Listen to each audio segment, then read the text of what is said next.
Mexican last name. I want it to be Juan Carlos so bad. That's what his nickname is.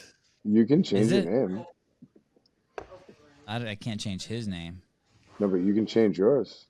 You should go. Oh, change my name to Juan Carlos? Yeah, I like that. If you love it, go with it. You're a good dude. You empower people. I see you're good at what you do, O'Keefe. You don't argue people's limitations. You support them. You believe in them. I want my head to be as big as your guys' head. You need to get closer. Yeah. How big is your head, Aaron? Man. Do you have a gigantic head? Yeah, it's pretty good size. My helmet's a 5-gallon bucket. But Sevan, the reason his head is so big is because it's swollen from the amount of times that it's made contact with Mother Earth in different ways, shapes, and forms. You've obviously spent some time together.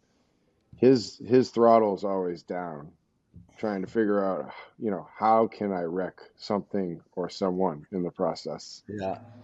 I thought it was just waterlogged from too much time in the ocean, like a sponge. Like they just get like too a big. bunch of everything. It's good though. It works perfect. Aaron, could you ask the person who's vacuuming there to not vacuum in the background or whatever? Like, could you just be like, "Oh, all right. You're a good dude. You are a good dude." Matt O'Keefe is here because all we care about is the numbers, and the second best podcast the Sevan podcast has ever done is with Matt O'Keefe. I was going to say, like, what am I doing here for this? I mean, I love you guys, but it seemed like an odd pick for me. Aaron's here because he's supposed to be the one we're interviewing. And Juan was supposed to be here because he was the pretty face. Like, I had all the bases covered.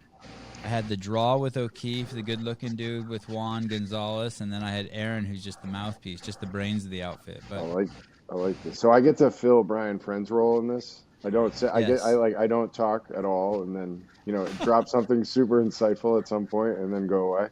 Is that how this works? I abuse. Is that noise really bad? It's very bad.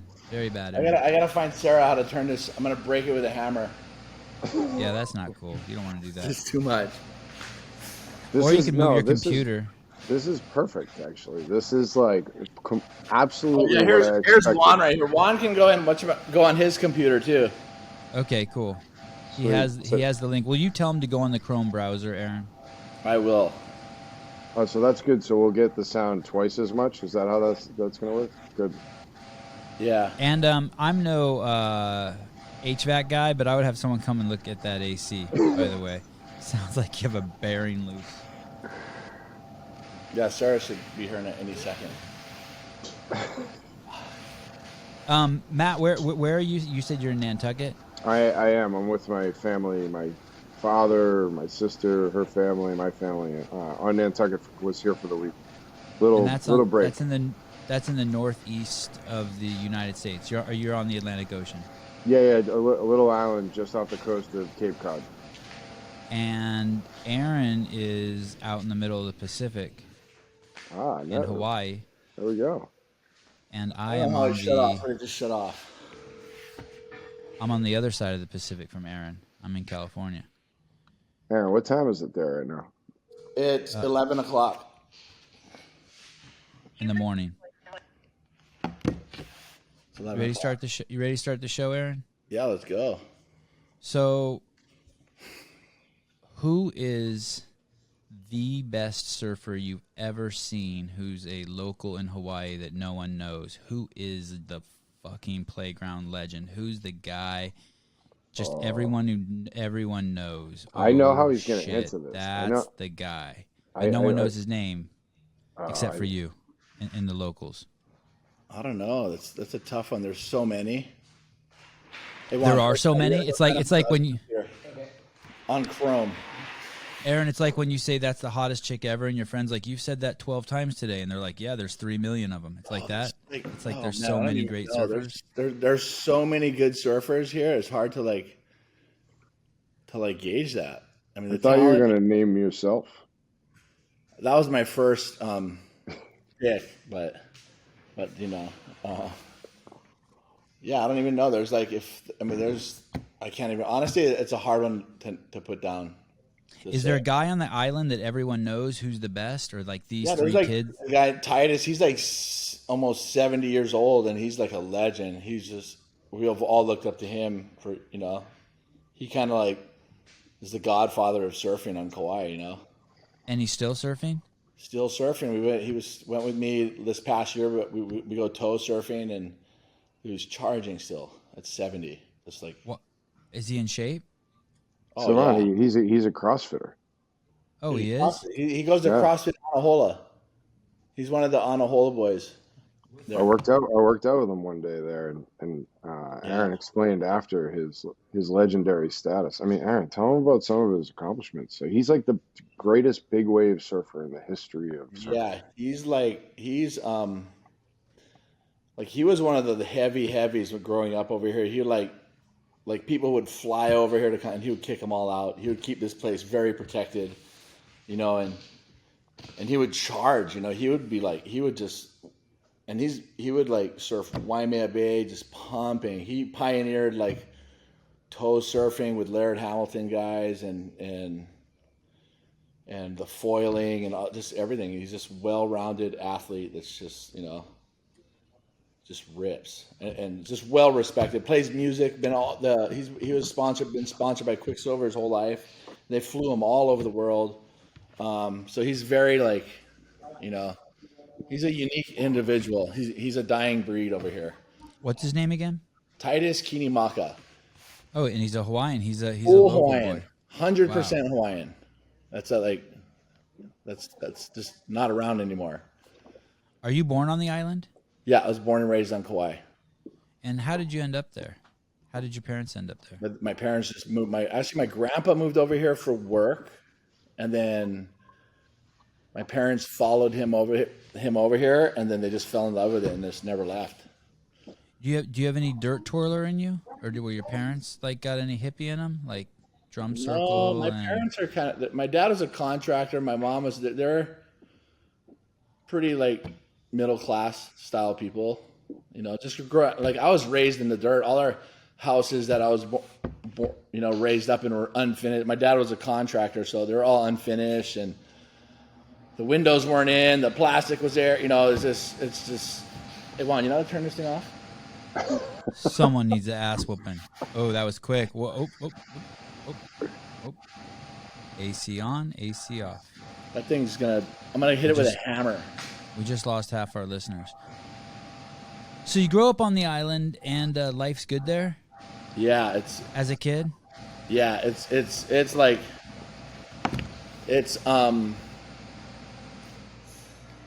just different, growing up over here is just, it's like being raised in a village, in a small community. Everybody knows everybody. And it's a real special place growing up. It's hard to describe it, It's just like everybody who just everybody knows everybody. You can't that's how it was back in the day. How many people are on the island? There's 60,000 now. Really? And when it's filled with tourists, how many does it reach? What's the top? Oh man, right now since the island is opened back up, it is out of control. I've never in my whole entire lifetime I've never seen anything like this. It's You think there's 300,000 people there? Oh, there's probably over 100,000 now. Okay. There's tourists coming in bucket loads. And it's good. It's good, but what's happened is during COVID, everything shut down and a lot of businesses went out of business. And then now that there's so much people here, there's no everywhere's just got lines that you can't. I don't even go to restaurants because the lines are around the corner and you can't get a reservation. And it's good for businesses that are here. But then again, it's even rent-a-cars. There's no rent-a-cars. People are coming. Locals are renting out their rent-a-cars right now which is great. So the locals making the money for the rent-a-cars to support them. So there's a lot of benefits from it, but just the overrunning of the island and one of the biggest things over here is there's so much money coming over here right now. It's really making it the cost of living just to buy a house, the rentals. It's just really choking out the local community. It's a really dire situation right now for the local community that I grew up in. Explain. Oh, okay. Everyone, there he is. That's our eye candy. Everyone, just look at Juan Gonzalez. Don't look at the three old guys on the left. You're here to be objectified. There you go. Yes. And you and Juan work together? Yeah, Juan moved over here about 5 years ago. Okay. And where do you guys work? What's your operation there? We run the Kiala Foundation. And what is that? It is a nonprofit organization, 501c3, that provides free CrossFit gyms for kids on the island. So we have 3 gyms on the island, and we provide fitness, education on prevention, on the drug and alcohol problem that's happening, that they're going to face, and yeah, we give them a home. Juan, I got bad news for you, buddy. You got to shut down because we're getting an echo off of Aaron's computer. Yeah. Don't sit farther from the computer though. See if you can upstage that big old head of his and just like that, all that manliness. We need eye candy. Did you just lose Hoff's video? No, I got it. Oh, you got it. Okay. I turned it off for you, O'Keefe, so you wouldn't have to look at him. Hoff, tell them how many people you support, or how many kids that go through there. I mean, it's like I've been over there. Sevan, you've been over there, but it's one of the most unbelievable things that goes on a daily basis. I mean, what Hoff does in that foundation services is so special. So tell them more about it. Don't be humble. So I've been sober for 24 years. Just to kind of the backstory on this, I've been sober for 24 years. I got involved in meth and drugs growing up over here, and the environment over here that we face as kids growing up, it's not a threatening drug culture environment. We basically go to the beach, and it's our uncles and our aunties that are hanging out, smoking weed, drinking it, so it's not a threatening arena. And we go there, and it's just like it's like an automatic paved road right into that lifestyle. And cocaine's like weed over here. It's just all that stuff. It's not a problem. It doesn't look like a threat. And now we have tons of methamphetamine, a lot of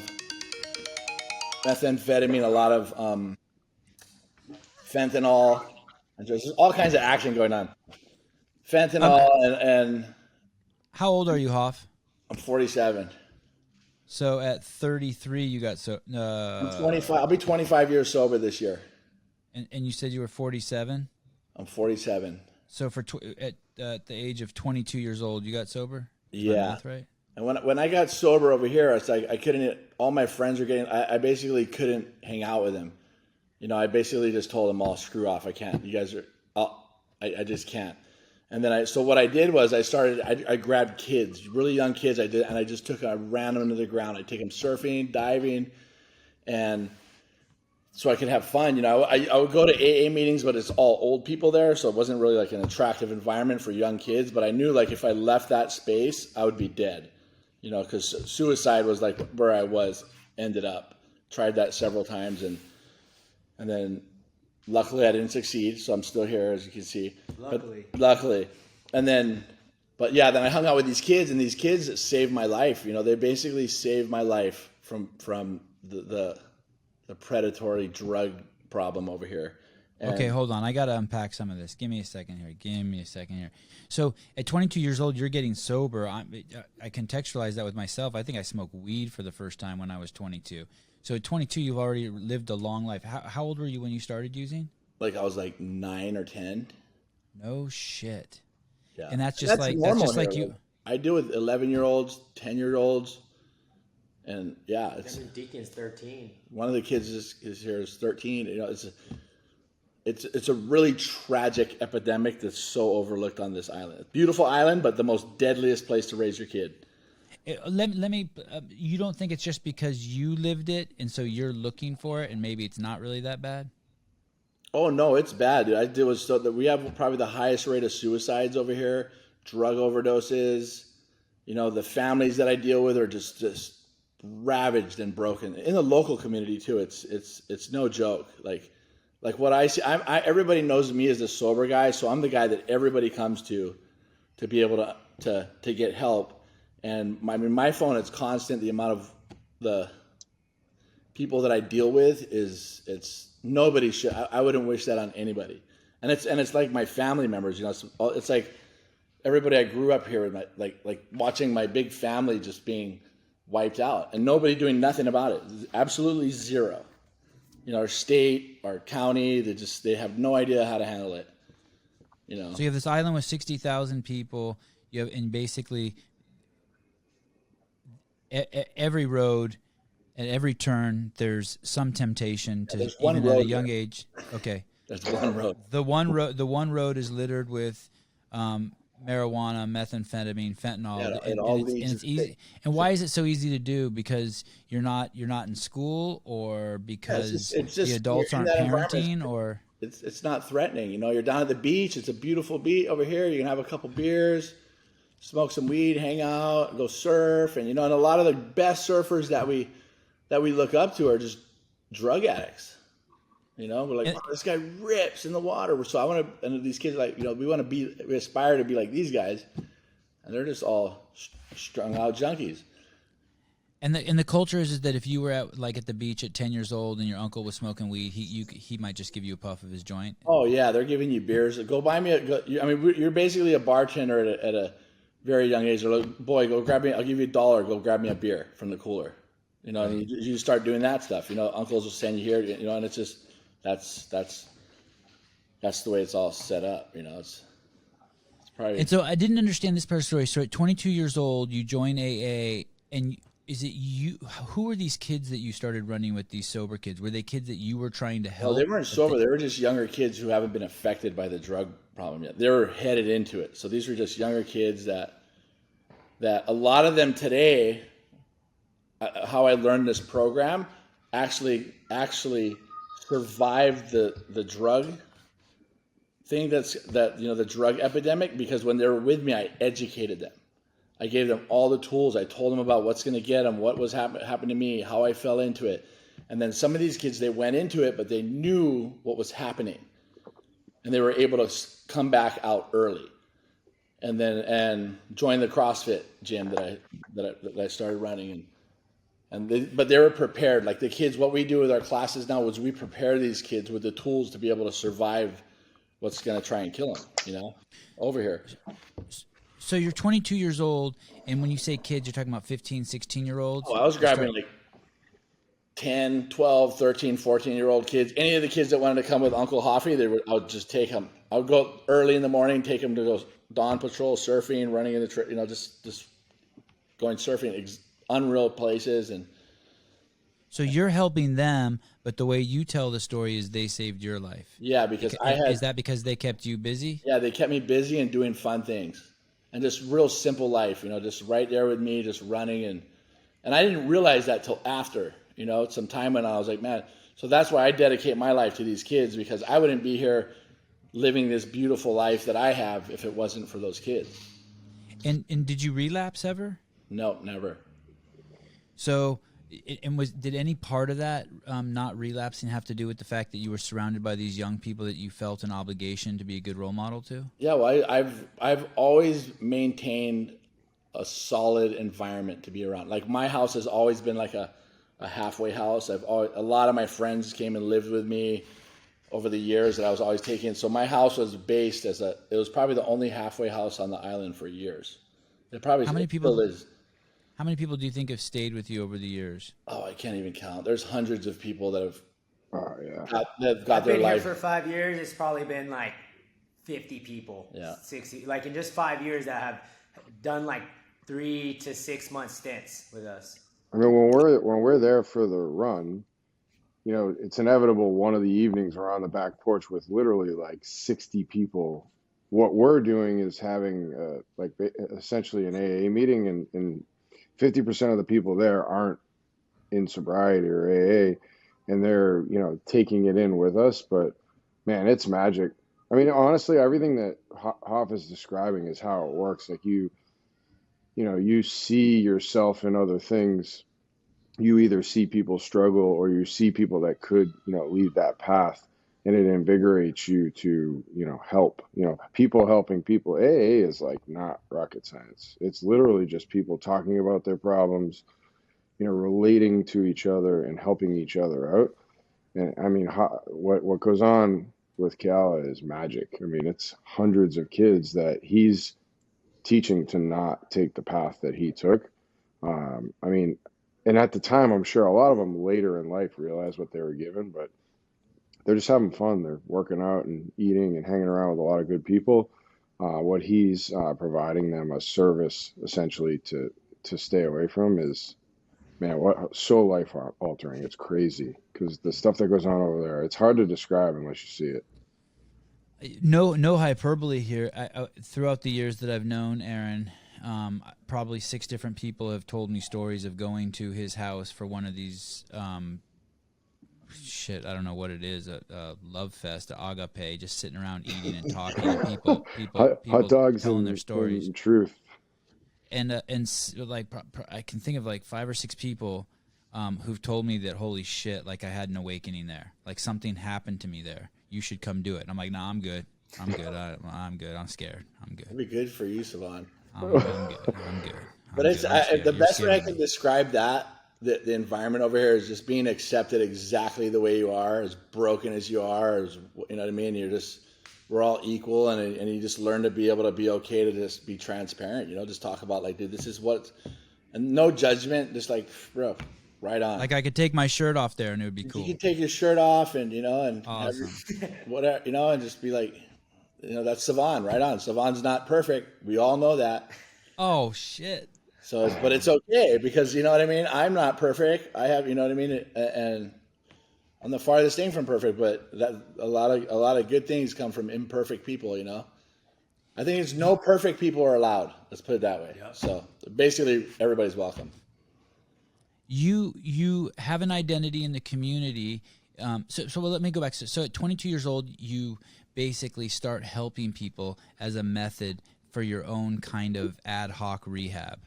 Like you weren't like some yogi studying. You just knew that if you helped these other kids, that it would in turn help you.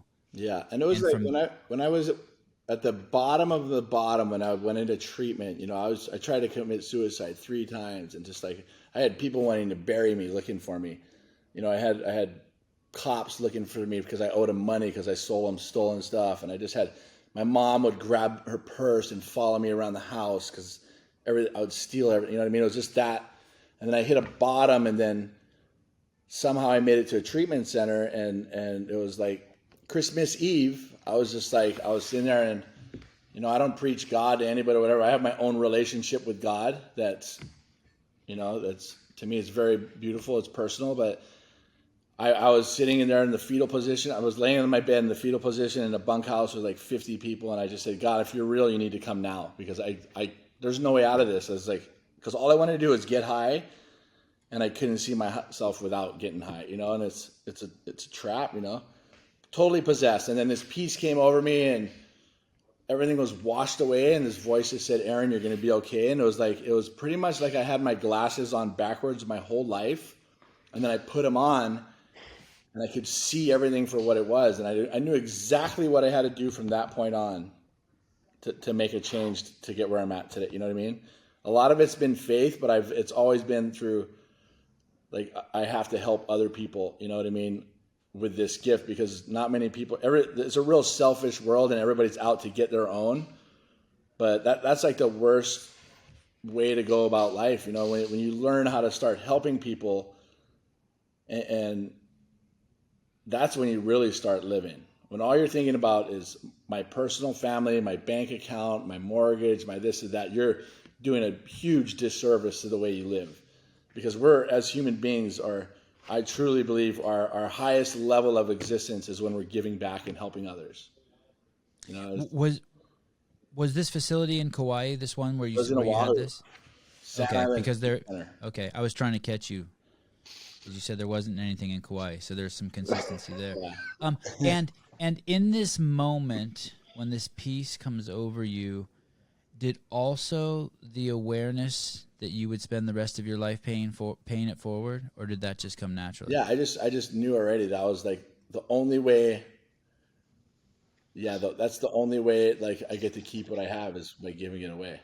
You know, that's the only way that I get to live what I have today is just by giving it to others. You know, and it's there. It is, people. The only watched, way you get to keep everything is to give away what you have. You cannot believe that is true until you experience that. Yeah, that and the only way you're going to learn if it's true is if you start doing it. And most people are afraid to do that because they're so selfish.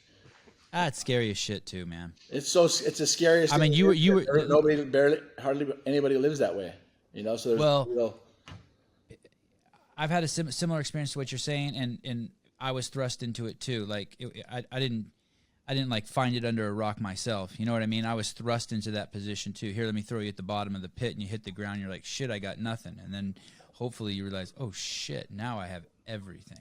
Yeah. Right? I mean, it's a tough. Some people think. I hear some people think that you can make that journey consciously. I'm yet to hear one person who's made that journey consciously. Usually, it's like. It's got to be ripped out from under you. Yeah, you got to have a train wreck. Yeah. I wish it wasn't. I wish you could be like, okay, 100 burpees and take 2 vitamin C, and you wake up in the morning and there it is. And it's like if you're living that, but it's not. If you're living that, you're gonna hit it sooner or later because if you're living a selfish lifestyle, it's all about me, my bank account, this and that, and blah blah blah. The bottom's coming. It's only a matter of time. Hopefully sooner than later, because this is something you want to achieve early in life so that you're not like 70. But how about the people who I know this isn't the point of this podcast, but how about the people who aren't? How about the people who are just in the daily grind and they're like somewhere in the middle and they swim in the middle for fucking 90 years? Those are, to me, those are low impact people. They're just they're like it's like what if they don't get a meth addiction to bring them down to the bottom is what I'm saying. I almost feel like, I mean, I don't really know. I can't. That's where I think CrossFit really does a great job is giving those type of people purpose, giving those type of people adversity, allowing them to struggle and work hard. And that's where they can then start to be like, wow, I want to do something more with my life. I'm capable of much more. I mean, and I just speak that from personal experience. Like I kind of was just floating through the motions, and then got into CrossFit, and then all of a sudden, now I'm like, I'm trying new things. I'm trying harder. I wanna improve. I have some goals now, and that's where I think CrossFit is just so valuable to everybody. Because you don't we accept everybody. Even if you're not a drug addict or like hit rock bottom, completely lost your entire life, you can join our program as a happy, healthy individual. And through CrossFit, through learning vulnerability, through being transparent, you will be able to, open up your mind to what's possible. You get to see transformations. And that's one of the biggest things that I teach our students is that you're not stuck the way you are. I always remind them that as many times as possible. If you're clumsy, you're not always going to be clumsy. Like you can change it. If you're not the smartest kid in the, you can change that. And so the same thing, like if you're just kind of like, don't have purpose, go do some CrossFit. Like I know it's like, wow, how's CrossFit going to help me find my purpose? But it's that you starting to do some individual work. A lot of things happen in a CrossFit class or in a CrossFit workout, and that's something I definitely see that will help someone who is just like that stuck in the middle person, because they're gonna see their scores on the board. Why do I have like the slowest time ever? It's just human nature. We want to improve, so it really highlights that you like to be comfortable or not, and I think that's a huge part of our program, because we work with kids, Sevan, and adults. And adults are like kids. Yeah. And the good ones. Dude, a lot of the kids we have are great kids. Like they have great mindsets. Like a lot of them aren't troubled. They've been with us for years now, and And the CrossFit just continues to push them, to empower them, to give them confidence and to get them out. And then you start to see their parents start to be questioning, like, why is my kid so, like, I'm not this way. How's my kid now starting to be so, confident? And then all of a sudden their parents are coming in, and, we really enjoy, like, finding where you're at and then elevating you from wherever you are.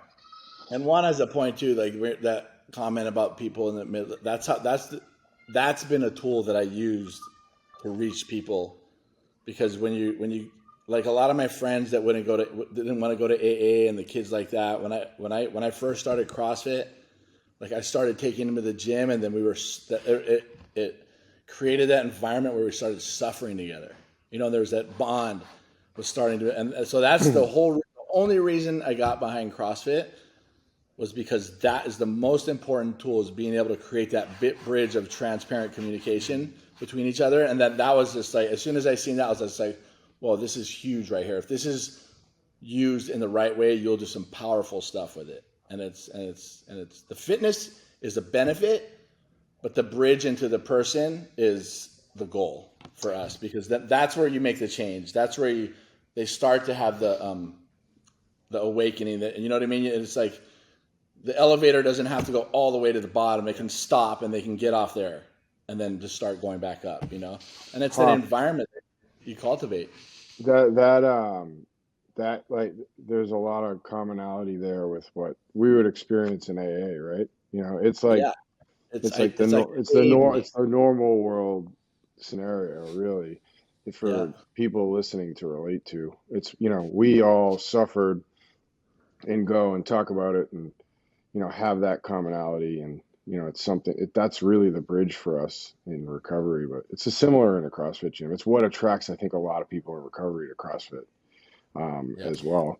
It's funny because what you're describing, Juan's always been Juan's incredible anyway, but he's always been very incredible to me, and I'm sure he is Aaron, because, we had that, what we were provided is this, we dug a hole for ourselves, and that hole allowed us to, see light and, give back, and not want to have people kind of go through what we go through, or have, and tread that path. But, for Juan to dig in on something like this, not necessarily having dug that path, those things are fascinating to me. Because I think it's speaking to what you're saying, is like, people getting this without, or putting themselves out to serve in that manner. Maybe not with what experiencing he and I have, but it's amazing. CrossFit's Sevan, we talked a lot about this on the podcast we did together. I mean, I don't know where I'd be without it. It provided an amazing filler for, a huge gap in my life at a time I was like really lost, so it's a crazy cool, fortunate piece of all our lives. Juan's an example of it. He came over here. Yeah, Juan's an example. He came over here. He's not a drug addict and all those things like that, but he came over here from Vegas, and he was in Vegas. He was gnarly, man. I mean, hooking up with all the ladies, and he was this whole little dirtbag guy. He came over, and now he went through the steps and all that, and he's a whole. He wasn't hooking up with them; they were hooking up with him. Yeah, that's what it was, dude. I had a complex. Drunk white girls would terrify me. It was just it was not okay. No, I'm just kidding. But now he's like, now he's changed his life, and he's like, dude, I wouldn't, and I'm really picky about role models that I stick in front of these kids. And Juan is like 100. This Thanks, is tough. Yeah, maybe 80%, not 100% of a person that I feel confident that he's going to be able to instill in them what this is about, you know what I mean? Because he's a byproduct of what it takes going through the steps, becoming transparent, and actually having hard conversations and moving forward in a different direction that, away from what feels so normal, and it's super cool to see. It's, you guys are talking my talk for sure. I try to tone it down because people just, it's such an enormous leap for people who don't do CrossFit to even understand. But one of the telltale points is we all know people who've quit CrossFit, and you see what happens to them right away. They spend the next year talking about how they wish they would do it again. They don't have time, and you kind of see their lives fall apart. Yep. And as Greg Glassman once said, if you do CrossFit, 3 things are going to happen to you. Your relationship's going to get better, or you're going to get out of it. You're going to get a promotion, or you're going to quit your job. Yep. And there was one other thing I can't remember, but there were these things, and all of us who've done it have like seen it. And from early on, and I would present this to Greg and Lauren, and they weren't fans of this, but there's a Taoist saying that stop thinking and all your problems will go away. And there's something about putting yourself in oxygen deprivation where when you're working out really, really hard, you have this, and if you guys don't like my model, that's okay, but bear with me here. You have something that's awareness, maybe you guys call it God, and as you put your body through tremendous struggle, it shifts between your intellect and your body. And it's going back and forth as your intellect shuts down and it starts giving more attention to your body. But as you pass through that middle space, you can sort of attach to the higher power. Yeah. And that is a profound piece that happens to everyone who's doing CrossFit. They're cultivating awareness of a higher power, or I don't even have to say that. They're cultivating awareness and they don't even know it. It's a byproduct of it. Yeah. So I always thought that this movement was a crazy evolutionary leap for mankind, not just his DNA and the things that like Greg likes to call the scientific things in the objective world, but there's something else. And then, of course, all of the community aspect that you're saying, like Hoff and I could not even know each other, and my mom and we could be in a room with 10 other people, and after 100 burpees, we're all looking at each other like, holy shit, now we got some shit to talk about. Yeah. Now we have something in common, right? Yep. And we kind of look at each other like we're all in love with each other. Wow, we made it. So I feel you guys. I want to talk about one thing real quick, and then we'll go back. The reason why we jumped on the call is flash forward from when Hoff was 22 years old and he got sober and was helping kids, and today he's running something called the Ultimate Hawaii Trail Run. And I was looking on your website.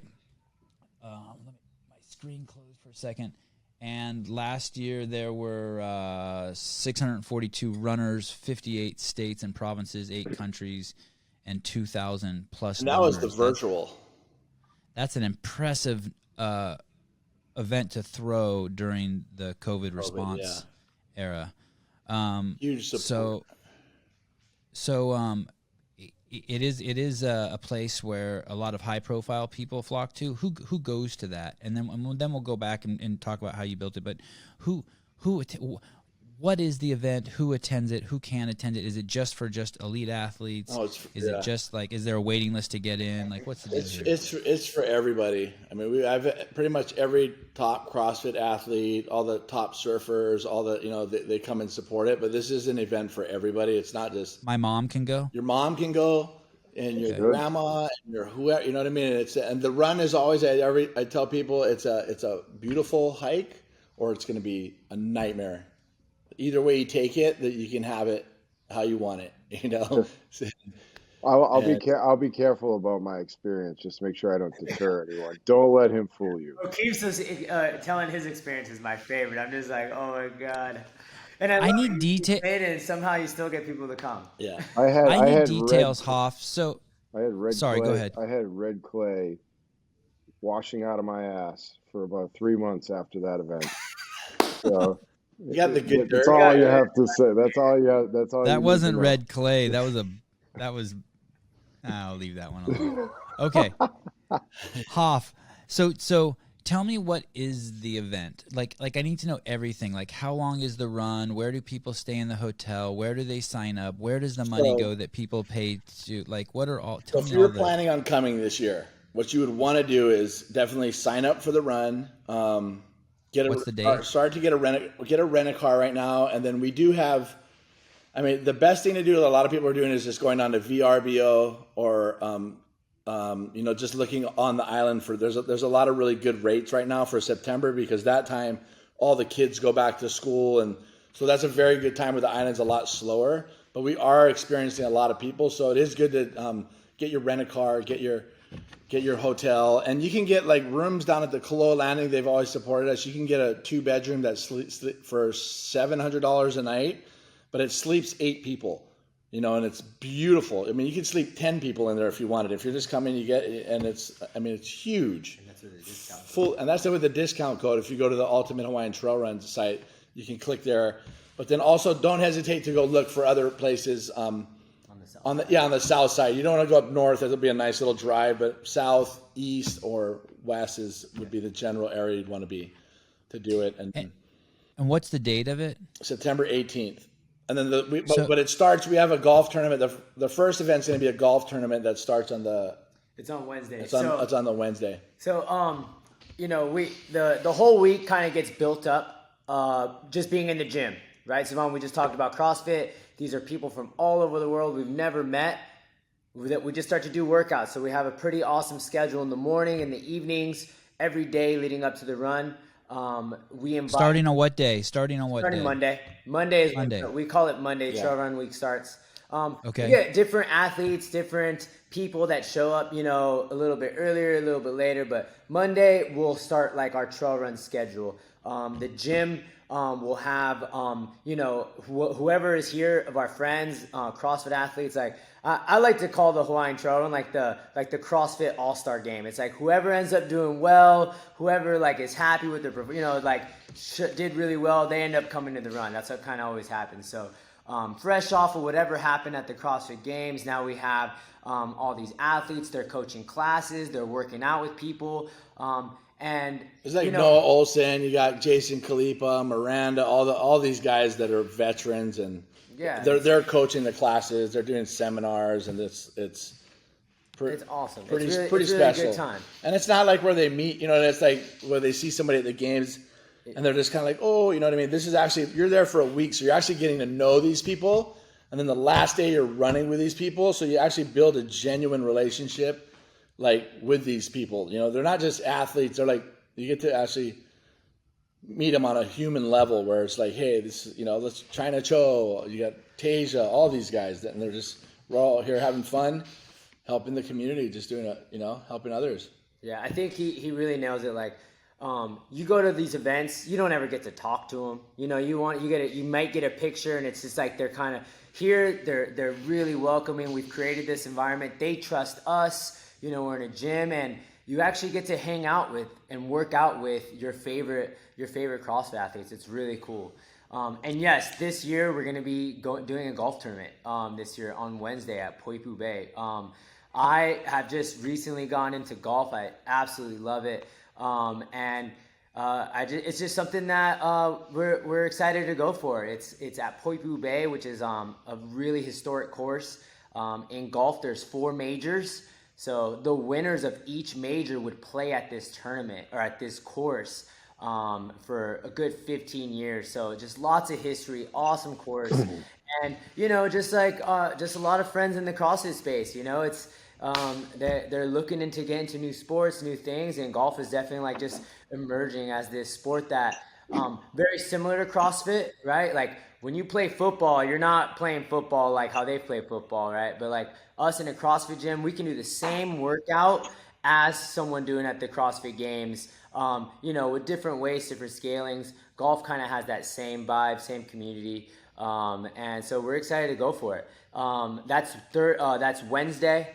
And then Friday, we're going to do a kid showcase. This is a tradition where we pick, not going to say our most talented athletes or our most talented students, but just our most consistent, best attitude. Like this is a way that we treat our students that are very consistent and come, and we pair them up with, special coaches, special athletes, and the community gets to see our kids do awesome workouts and really throw down, it's like my mini games. Like I feel like I get to pretend to be Dave Craster. I get to come up with these super fun workouts and watch them grind through it, in front of everybody. So that it's just really cool to see. And then Saturday is the trail run, bright and early. We're up in Omao. And just the vibes are high from building the entire week of working hard, being in the gym, seeing each other around the island. And then the trail run happens. Yeah, and the trail run's always like it's my masterpiece. Yeah. It's always a 5-10K ish run. Like one year the 5K was actually almost a 10K because I measured it wrong. Oh yeah, I was there for that. Yeah, it's just you just gotta keep people wondering what they're getting into. You can't just make it like, definite. I can go the whole week. Oh, sorry, go ahead, Matt. I was going to say there's I don't know if I can't remember if you still do this, but one year you had a choice. You could go straight and it was the 5K, or you could turn left and it was the 10K. Those of us that chose left chose very unwisely. It was like you immediately walked in and then slid down. It's like a scene out of Goonies. Like you slid into this like mud pit of hell, and like you're climbing mountains. That was the wettest year. It was like torrential rains. Like I was like, I'm surprised nobody got hurt. I think one or two people did. I think I was there. What year was that? I think I remember hearing about that. Dude, I was going back into the porta potties every 10 minutes praying, going, please God, just nobody. And I remember the day after I walked and I seen some of these mudslides that people were going down, like into barbed wire fences. Like, is that normally where you pray, by the way? I do it anywhere I can. Anywhere I can. I was just like every chance I get, Sevan. I hear you. Just checking. I think it's you're the first person to ever break Matt Fraser. He broke Matt on that run. Matt was like, all right, I'm walking this one out. I'm done. Yeah, dude, it's like when they said ready, set, go, it's like you just roll the dice and this whole So you can go for a week long. There's a week-long schedule that you can sign up for, or you can just show up on Saturday and do the run too, right? Yeah. And what's the point? There's no shortage of unreal stuff to do on Kauai, But you will also help people too. And by that I mean Monday there'll be something they can do. Wednesday there's something they can do. And even if I don't want to golf, if I just want to go hang out, I can go hang out, walk around, get something to eat at the cabana, have a drink, whatever. Like it's very user friendly over here. And you'll be keeping people together. There'll be stuff that people can do. Yeah, that's a lot of socializing. We're gonna do our best to just training, obviously, to provide like a directory almost of like our favorite businesses, our favorite hikes, beaches to go to, and just give great information to our guests that are coming so they can experience Hawaii in an awesome way. What's the name of your gym, Hoff? There's CrossFit Poipu, there's CrossFit Kekaha, and CrossFit Anahola. And where is your headquarters? The CrossFit Poipu is right in Poipu. Yeah, in the south. That's the name of the area. And is that near where the trail run starts? Yeah, we're like 3 minutes up the road. And is that where the meetup will be on Monday, the original meetup and workout? The meet will be over. It'll be over at the gym over there. The kids event will be at the church. Okay, and tell me the name of that for those people who don't know. It's CrossFit Poipu. Is the name of the gym. Poipu. Okay. Good. Were you going to say something, Matt? Yeah, I was going to say there's an amazing luau. What night is that? Friday or Saturday night after the run? Is that after? I mean, you even see Dan Bailey on stage singing. I mean, strumming his guitar. Honestly, that's a great finish piece. In Kuala Landing, which is where I've stayed when I went, it becomes a really fun hub. You just and people who want to come and enjoy a lot of their favorite CrossFit athletes, they just chill at the pool there, and that becomes like a really cool central hub of things when people aren't at the gym or doing other things, activities. Plus, the hiking is understated. I think every year there's 30 or 40 of us will meet up somewhere and do some hiking. End up on top of some mountain somewhere overlooking the most picturesque view you've ever looked at in your entire life. It's really, there's no shortage of stuff to do. Yeah, we're gonna have we're gonna get a twist with the luau this year. I'm gonna do it like how it was when I grew up. It's gonna be it'll be like a real luau. None of the hotel style luau's, but we're gonna really bring it back. And I have a bunch of my Hawaiian friends. We're gonna be cooking the pigs in the ground and the whole. You know what I mean? It's gonna be. It'll be. Are you gonna do a stand-up routine again, Hoff? The year I was there, you did stand-up basically the whole. Oh, yeah. In between everything, people were dying. Yeah, I just get up there and just let it loose. Let my ADHD shine. That was crazy. You were so funny. So why do you do this? This is a fundraiser? Yeah, so we do this to meet a wife, or why do you do to be able to fund our program for the year, and it's and I mean, even if you can't come and do the run, I mean, you can go to our website and say, if we're getting $5 continual donations, $20 donations. You know, even from the smallest donation to the biggest donation. I mean, everyone is so necessary for what we do over here. It's because it's, to me, this whole program is the last lifeline for a community that I grew up in that will be extinct and just overwashed and basically turn Kauai into a commercial island. You know what I mean? It'll be a commercial. It's I'm attached to the real aloha on the island of this local community, and I'm trying to preserve that and keep it alive. You know, and it's like nobody deserves to not experience what I experienced growing up, because it's beautiful. Just living in a family environment where you can go and feel totally loved by everybody, and just like, you know, just the aloha, you can't even describe it, you know. But everybody deserves that, and I don't want that to be just washed away. I'm gonna fight till the day I die to keep it alive, you know. And this is what I'm doing. So the money So this is this Ultimate Hawaii Trail Run, which is tell me the date again. September 18th. It's like what? September 18th. That is that the Monday it starts, or that's the official date of the run? That's the day of the run. So on September 18th, or the week before the September 18th, people pay the money to enter your run. They come out to the beautiful island of Kauai. All of the funds that you raise then go to basically supporting, and you're going to have to say the name of the foundation for me again. Keala Foundation.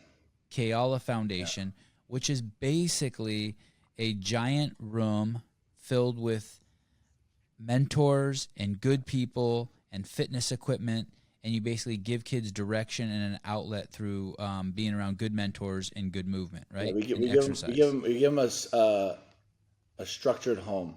With good people, you know what I mean? We're just giving them a home that's going to always be there for them, and we not only that, you know, we also have jiu-jitsu that's open. You know, the run also funds hula halau and a motorcycle club that has the only motorcycle track where we do the run. It helps fund them to be able to have a place for all the kids to go there with their parents to ride dirt bikes. So there's so many areas that this foundation supports in the community that it's when you really dig in to look at it, it's just it's beautiful, you know. And it's how many kids and families are you working with now? Oh, like me, like kids, we're doing about 80 kids a day easily, and that's after COVID. So we were doing like 500 kids. We were doing a lot. There was a lot of kids, and now we're moving back in. COVID was actually good, because it got us to, it was just growing so fast. So it's actually a reset for us to restructure it so it will be able to handle the weight of all the kids coming, you know. You were seeing 500 kids a day pre-COVID response? A month. That was what we were averaging. There was probably 500 active kids in our program. You know, within a week, we might see 500 different kids, you know. Wow. Yeah. Hey, listen, people, you have to contextualize that. This is an island with 60,000 people. To be running a program that has 500 kids, that's one in every 120 people. And you know, let's say half the kid, let's say 1/3 of the island is kids. That's 10,000 people. Yeah. And if they're seeing 500, that means 1 in 20 kids was using this facility. Yeah. And the only way this facility runs is through the Ultimate Hawaii Trail Run, raising money.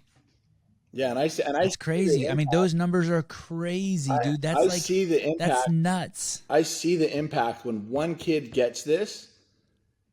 He has such a major impact in the community, because a lot of the kids, I remember when I was out there and I was messed up, you know what I mean? I was very aware of the person who had their stuff together, because that's what I wanted. But I wouldn't let anybody know that. I would play like I got it all together, but deep down inside, I wanted that life. I wanted to be able to hold a job, be able to work, you know what I mean, and get a nice car and be heading in that direction. And, you know, and so one of those kids, and I've, you know, there's the first kid I took into this program was, you know, for example, the parents were giving her drugs to go sell in school because they thought she could make some money to buy her new car. And then, very thoughtful. They think that's healthy and helping their kids. But then I took the kid in, you know, so the kid came and lived with us, and now, you know, she's a successful mom. You know, she had a kid at a young age, but her kid's not in CPS. You know, it's not a broken family. She's actually like still married, and like it's just like it's a testament of what, you know, that one kid. If everything I did was just for that one kid, it's worth it. You know, because it's like that. It's just amazing to see that. But then there's so many other kids like that I see that. Sevan, something that Hoffy has taught or said before is that like Kauai is like legit like a petri dish. Like we are really making some serious change here.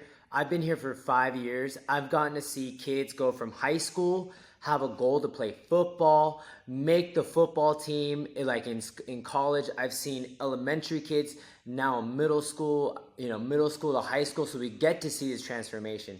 These kids are so much different from a kid that doesn't do CrossFit. Like when I get a new kid in class, you can see how blown away they are by other kids that have been with us for years. And I am truly excited to see what these kids are going to grow up to do. We are constantly telling them, we're encouraging them to be productive members of society. Something I always remind them, like literally, there's 5-year-olds, 6-year-olds in my class, and I point at them and tell them, like, dude, you're going to be 30 one day. Like, what are you going to look like? What are you going to be? What are you going to be doing? What you do today matters. Like, and then so just getting them to understand their purpose, training, mindset, like, dude, like you said, it's what you just pumped me up with the numbers that I don't think of numbers the way you do. And yeah, everyone talks about us. Like our community knows about the foundation, the classes we do. And I'm really, really excited over like 5, 10, 15 years to see like what these kids are going to be acting like. Cause, and who are they going to influence, man? We're all just mirrors here. We have a tremendous we're all role models, whether you want to be or not. We have a tremendous responsibility to show our best front with still being authentic. I'm not saying that you can't be free and you have to be fake, but like, hey man, you think it's okay to smoke a cigarette? Well, it's not only hurting you, but it's telling everyone around you that it's okay. Yeah. It's telling everyone around you it's okay. Dude. And so what's it tell people when you do a pull-up or when you climb up a tree and everyone sees you climb the tree and get a Frisbee down? It tells everyone around you that's okay. Wow, I want to be that person who can climb the Frisbee. You look at I love that. Do you remember that kid? I wasn't that kid, but there was I wasn't that kid until I went to college. There was a kid in the 6th grade. If a ball went in the tree, that dude was up there getting it. And you're like, damn, he's a beast. Yeah. You know what I mean? Everyone's like, and you admire him, and everyone wants to be that kid. And so I feel you. I mean, if you're in 500 kids out of 10,000 kids, and who knows if there's even that many, that's an enormous impact on imagine this too. Kauai is probably one of the most famous places in the world. Yeah. And yet there's only 60,000 people there. We have an obligation to bare minimum to take care of the kids. And right now we're also doing not even take care of them. Sorry, that's like they don't need to be taken care of. They need to be not beat down. Yeah. Right? And educate. They just need like a big part of what we do. I feel is Juan. I want to say one more thing. Sorry. And who gives a fuck if the athletes are going to be there? If Matt O'Keefe is going to be there, the second biggest guest ever in the history of my podcast, that's the pool. Yeah. I had a bunch of athletes on. Oh, look at that handsome man behind O'Keefe. That was O'Keefe when he had hair.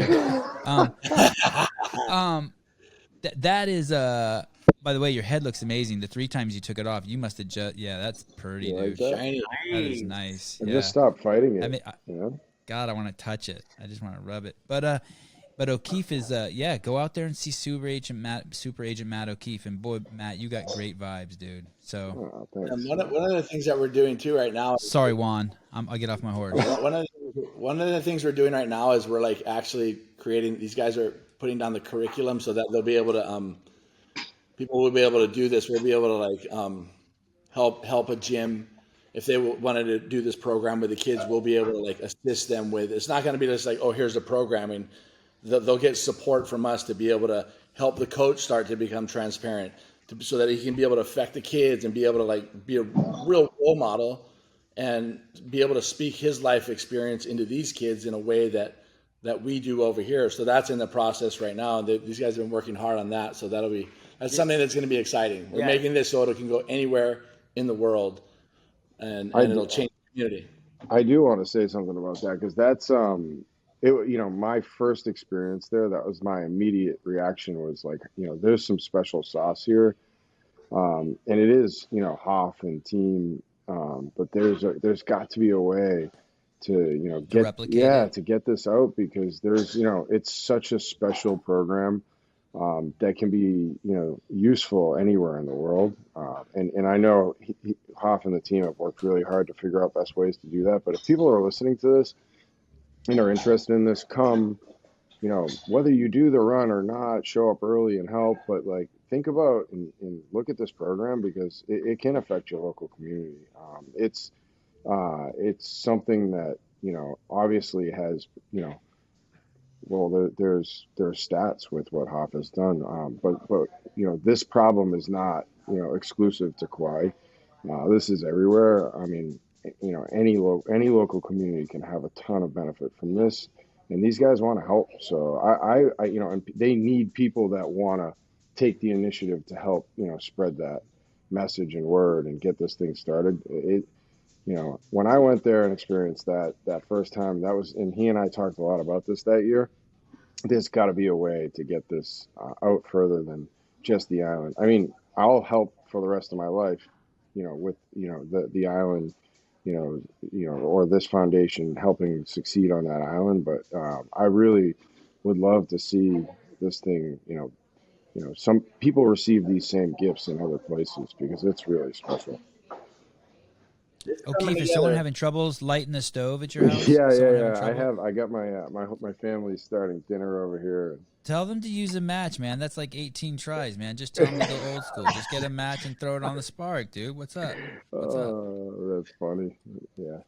Sorry, Aaron. Go ahead. Yeah, it's coming together, and I mean, we're no different than any other community in the world. You know what I mean? We're a special place over here. It's very exotic, but like Juan was saying, that I realized a long time ago that this place is like a petri dish, and nobody leaves, and I can measure the success in the community, and we've been doing it for like 10 years now, watching this, and it's, it's when we get this programming done with the way it's set up, it'll be life changing for communities, and it doesn't take a lot of money to start it.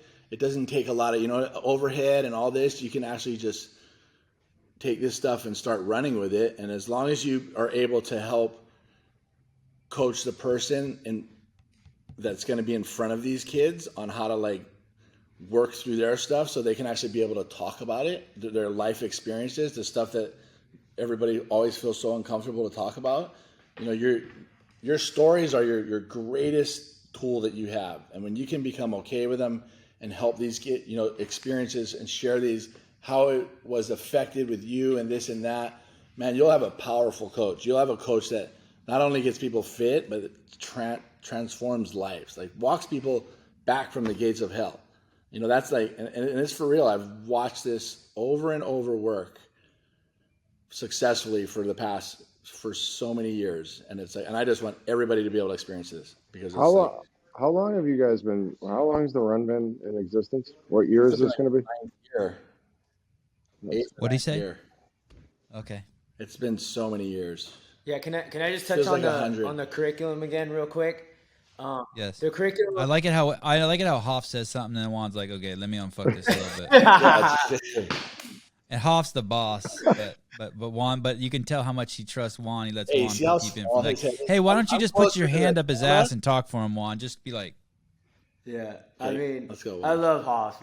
He's taught me a lot. Who doesn't? I just want to really share just my side of the curriculum. We're just really because for me, growing up, I just feel like we just didn't know a lot of things. Right, we didn't know sugar was bad. We didn't know that. I was taught not to talk about my feelings, not to cry, to hide everything, to always seem like everything's okay. And something that Hoff has taught me through the 12 steps is true vulnerability, true transparency, how to deal with problems, not only suppressed emotions, but as things come up. So what we've decided with our curriculum is that we're teaching the 12 steps, obviously in a kid's format. And the reason we're excited about it is because, CrossFit is magic, right? CrossFit works. Greg Glassman, one of my favorite quotes by Greg was, the greatest adaptation is between the ears. It's just that mindset you develop. And something that we've learned through just the CrossFit Kids course is that when we work out, we create new neurons in our brain. Like, new neurons are being created. We are in the best moment to learn something is once we've done some physical activity. So after we're done with some physical activity, that's where we provide a message. That's where our curriculum or our programming is going to be the most valuable. It's not the workouts. It's the messaging that the coach is going to be receiving and going to be taught how to deliver to the age group that they're working with. And it's incredible, man. We're really teaching kids step by step. And if I know the 12 steps seem super gnarly to me, it was like 12 steps. Like, I'm not a drug addict. I don't even do that. But honestly, it's simply one of the greatest tools to deal with any problem you've ever had. It doesn't have to be drugs, any issues you have. If you run it through those 12 steps, you will come out enlightened and a better person, and being able to actually deal with the problems. And as well as the workouts are going to be amazing. Huge shout out to Street Parking, NC Fit, CrossFit Mayhem, Doug from CrossFit Park City. They're basically giving us workouts, and we are just tailoring them, modifying them for kids, for students, for middle school and elementary school. We're working on some key games, and our biggest thing is that it's the fitness, the games. That's all fun and game. That's all the fun part. But the real meat is when we're able to teach a kid through experience of a physical activity about how to handle something in their life. Like, for example, dodgeball. Dodgeball is one of the greatest games, but dodgeball is a game of honesty. Like, when you look at it, and we teach them, we highlight that part.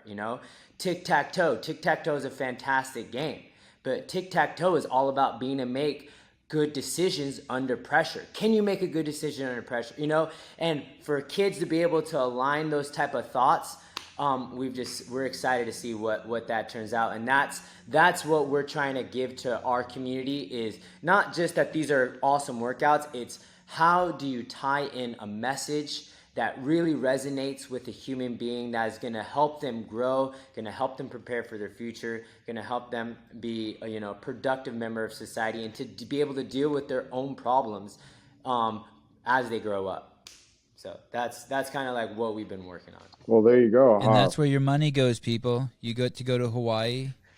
Well, is that okay? You can be a selfish prick or the most giving person in the world, but either way, you get to go to Hawaii. And I think Juan just described it perfectly of how your money is going to be spent. Yeah. Like, they're going to take your money, your registration money, and that's where it's going to go. Yeah. It's going to go to making kids better.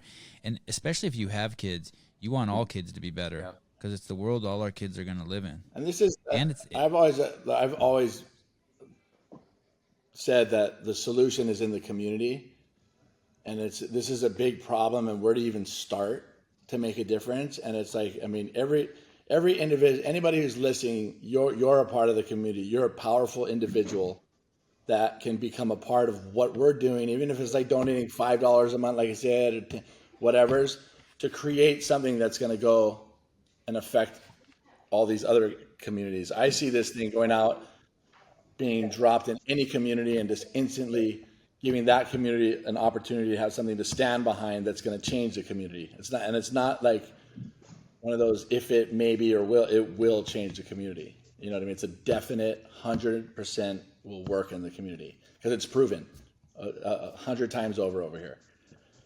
So it's pretty cool. Were you going to say something, Matt? Sorry, I cut you off. No, that's fine.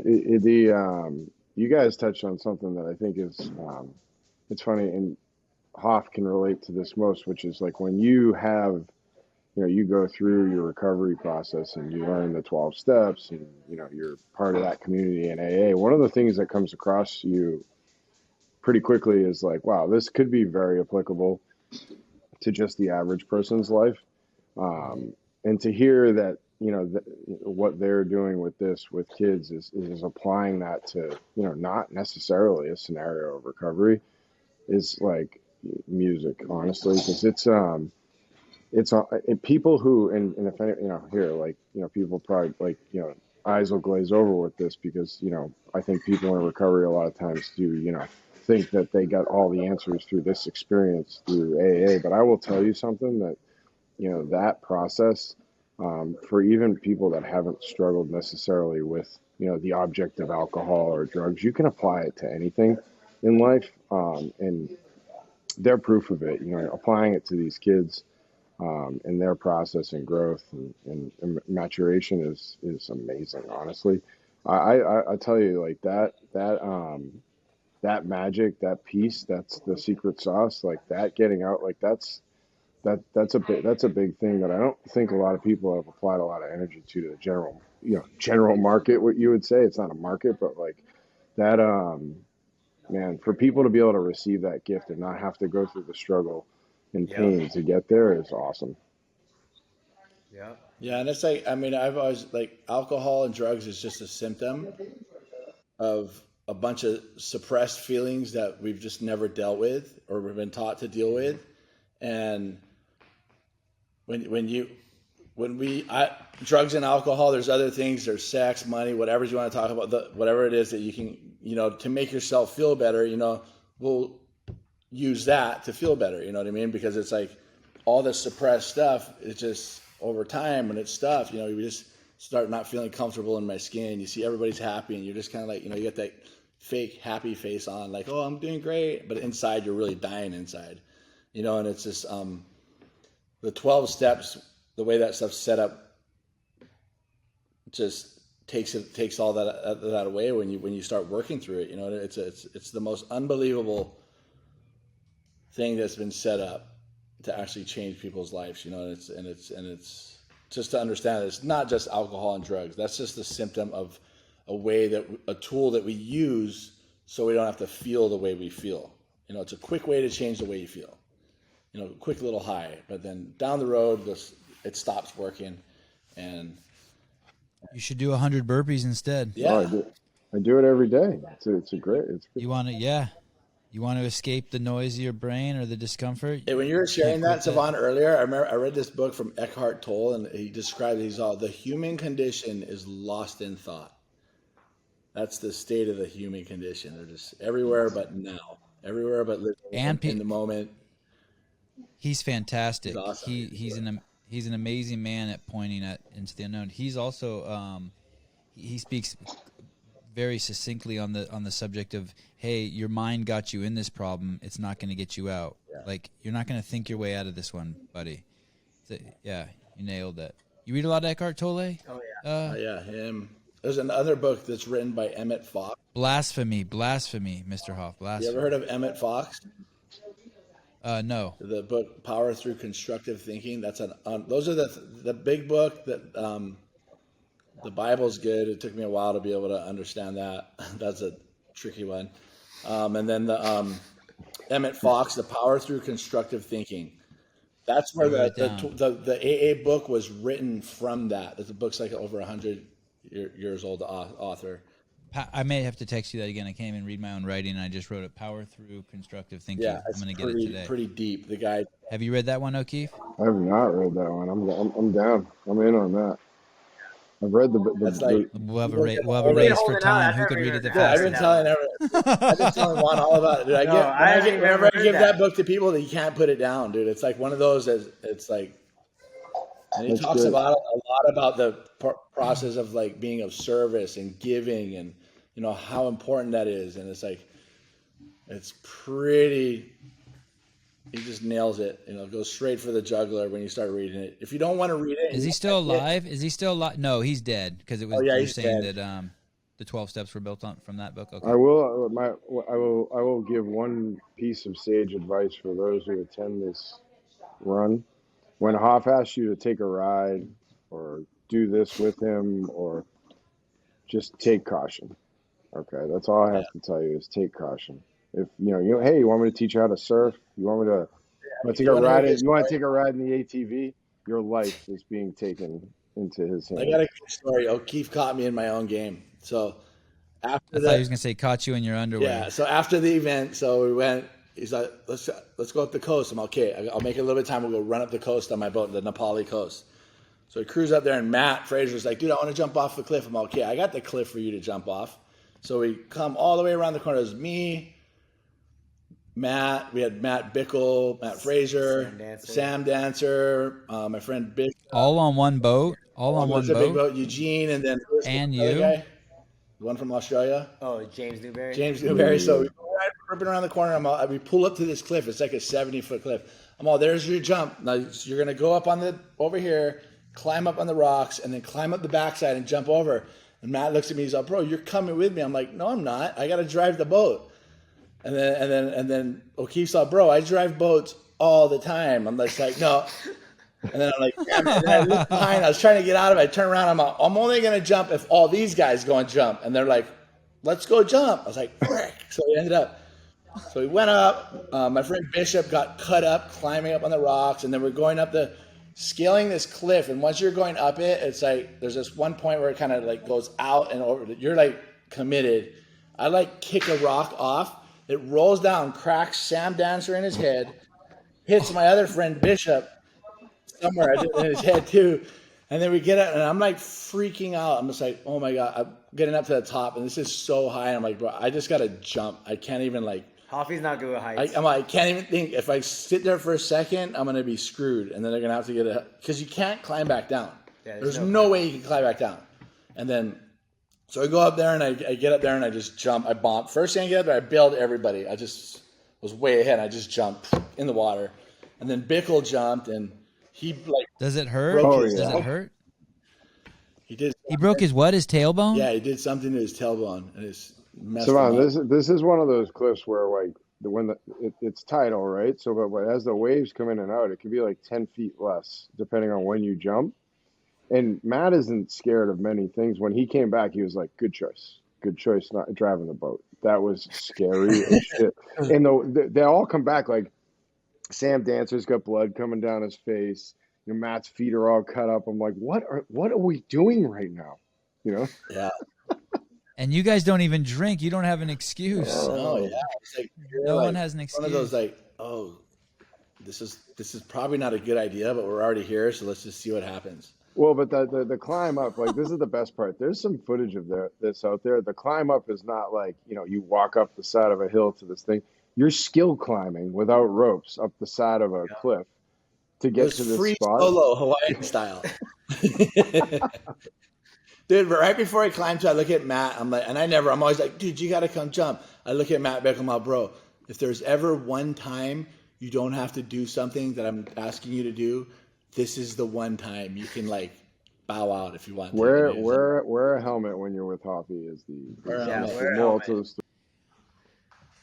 Before we go, I do want to say this as we wrap up here.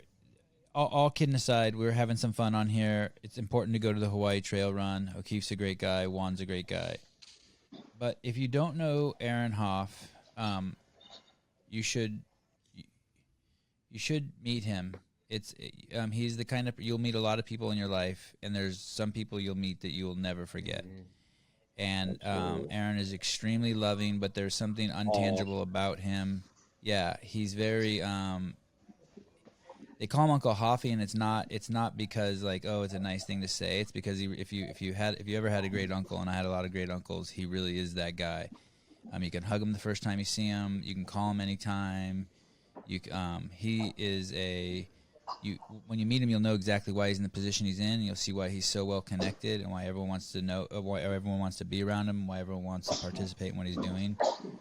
The guy shits rose petals. I'm not joking. So you'll be stoked. You'll be really stoked. He's a legend. You in his own right in so many facets. I just wanted to say that. That Sevan is like the perfect cap because, you know, all those reasons to go to Kauai are, you know, Kauai and, you know, Matt, no, like forget it. Honestly, you will leave there and be like, I met Uncle Hoffy. He's a friend for life. This guy, he's changed my life. I mean, he has that profound effect on anybody he meets. So how big it is next to Juan's. that is. It doesn't. Yeah, it doesn't matter how cool. Like you pick the coolest person. Oh my goodness. Juan's not a small man. Oh. Wow, that's how you know. I gotta say, you guys, dude, it's Laurel. He looks like, what was the guy, Laurel and Hardy? Which one was the one that wore the little hat? That's who he turned into when he puts on Juan's hat. This is impressive. You got Sevan to dress up today too, guys. Like no hat. He didn't have. This is a big day. Got a V-neck on. I can't believe he knows. I got this whole selection of awesome James Pierce T-shirts that I never wear. I can't even believe you noticed that I was wearing something like nice. And it's just a T-shirt, but damn. You're looking good. I like hair too, huh? Thank you. Yeah, I got a haircut. I was trying to grow the beard and hair out for a while, and then I was just like, dude, I just can't do this. This is too much. I grew my first beard not too long, and it felt like I had a wet, hot towel around my face, and I just couldn't do it. I was like, I'm gonna grow. It's fun because people are nicer to you, but what is that? It's fun because people are nicer to you. People start treating me like an old man, and they're like, everyone's all nice, and you can get away with saying whatever you want. But then just food start, How old are you, Sevan? It's a good. I'm 49. 49. But when I have a beard, I look like I'm 69. I pull it off good. I run it. Juan's been working on his beard his whole life. It's just coming in right now. I'm 33, and Juan doesn't even have pubes. Sevan, are you going? Look, O'Keefe just went gangster. Are you going to the? Are you coming to? You gonna go to the games and set up and podcast all week? Is it gonna be in my backyard? Probably not. Yeah, then I'm not doing it. Dude, I'm in heaven, man. I'm in heaven. I cannot get out of my OODA loop. I am a creature of habit. I am just living the dream in my little Santa Cruz area. And now I'm just taking, I mean, if I could say, we're at a 121. No one's going to hear this. I'm just taking over the podcast game. I'm just addicted. I'm just doing one a day. I'm tearing it up. The numbers are exploding. Good for you. We had last week we had 35,000 downloads in just 1 week, just on the Sevan podcast. That's crazy. On iTunes and Spotify. That doesn't even include YouTube. I mean, and we've only been doing it like 2 months hard. Wait, another 2 months? That's awesome. Yeah. Another 2 months, I'm going to have to change my number so Hoffy can't call me anymore. Yeah, he's not street level anymore. Yeah. He's up there in the bouge town. But I like how you tempted me, O'Keefe. You figured me out when you're like, are you going to come to the games and podcast? I mean, that if someone broke into my house and took my podcast gear there, I'd have to go. What, Sevan, are you going to try to come out anytime soon? We'll have to stage that. No, I'm not going anywhere where there requires a mask. I'm not doing any of the theatrics. I'm not doing any of the fuckery. I'm just like, fuck you. Like, I'm sorry to be so crass, but with you kind, wholesome gentlemen, but I'm here with my 3 boys. We do martial arts 5 days a week, CrossFit really cool. Every day, tennis, go to the beach. Yeah, your boys are pretty awesome. Well, when things settle down, dude, I think it'd be rad if you would come and bring the boys, man. They'd love it out here. The thing is if I did come, I would probably come for like 3 months. No shit. I would come and like set up a tent in Hoffy's backyard and have my whole family stay there. My wife would love that. But I can't go somewhere for a week. I have to go there and become I'd have to go anywhere I go. I'd want to go like for 3 months. Yeah, you could be a lucky you, Sevan. He has a I am a hippie, actually. I'm barefoot right now. What? He has a house right next to his house that I'm sure you can camp out in, right? Right, Hoffy? Yeah. Yeah, we got a spot for you, Sevan. Are there squatters in there now? Nope. I don't got to kick no one out? Who do you not like? I'll make sure they're in the house while you're there. I love everyone. even the people who hate my guts. Yeah. I like everyone. It's good to be like that. Yeah, Sevan. Yeah, well, thanks so much for doing this and helping, what we do. Peace really and love. And you're the only person who's ever invited people on. So this podcast was supposed to be with Hoff, and then I find out from O'Keefe and Juan that they're coming on too. Like Hoff doesn't tell me; he tells them they're coming on, and then they tell me. Yeah. They just we're coming on the podcast with Hoff. I'm like, just making things happen because we got a lot going on. Godfather status. I love it. What? You're back. Don't worry about it. It's less work for you. You podcast every day now. You got 30,000 people downloading in a week, and man, that's a lot of work. 35, buddy. 35.